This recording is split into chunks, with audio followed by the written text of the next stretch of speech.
जल रही है राधे चिता श्याम। सांसों में है धुआं, हम लोगों ने देखा है प्यास मन अपने में समाज है में कि कई जगी। सारे न्यूज आते हैं लव होड़ जिहाद के। होगी क्या लेकिन जब कभी आपस में हम लोग बैठ के यहाँ, चर्चा करते हैं तो बोलते कहाँ लव जिहाद पूछती है। जब तक उसके बेटी यही या बहन के साथ बेड़ियां, कुछ ना हो जाए तब तक वो लव जिहाद देख मानने तो के लिए तैयार नहीं है। दूसरा, कौन है ये। पहलगाम अटैक में हम लोगों ने देखा कि मुस्लिमों ने कैसे धर्म पूछ करके मारा।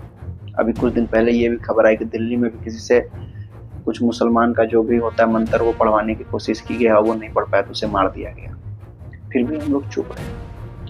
हमने कई वीडियो ऐसे देखे जिसमें बच्चा से लेके बूढ़ा तक वो जो भी खाना बना रहा है वो थूक करके वो लोगों को बेच रहा है या नाली में सब्जी धो करके बेच रहा है, इसलिए कि हिंदुओं का धर्म भ्रष्ट हो। फिर भी हम चुप हैं। क्यों? हम तो अहिंसा के पुजारी हैं। गांधी जी बोलते हैं कोई एक गाल दो तो दूसरे गाल, एक गाल पे कोई थप्पड़ मारे तो दूसरा गाल थमा दो। अहिंसा के पुजारी से काम नहीं चलने वाला है। एक दिन नीचे से सब जमीन सरक जाएगी और हम लोग देखते रह जाएंगे। मुस्लिम और क्रिश्चियन जिस भी देश में गए अब देख सकते हैं कि उस देश का क्या हाल हुआ है।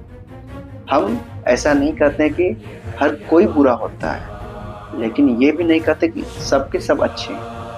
बहुमूल्य में गलत है, क्योंकि आप देखते हैं देश पे हमला करने वाले, देश के साथ गद्दारी करने वाले, हिंदुओं को धोखा देने वाले, हिंदुओं पर आतंक फैलाने वाले। और एक बात और, हमेशा ऐसा क्यों होता है कि सेंसिटिव एरिया मुस्लिम के लोगों का जो क्षेत्र होता है वही होता है।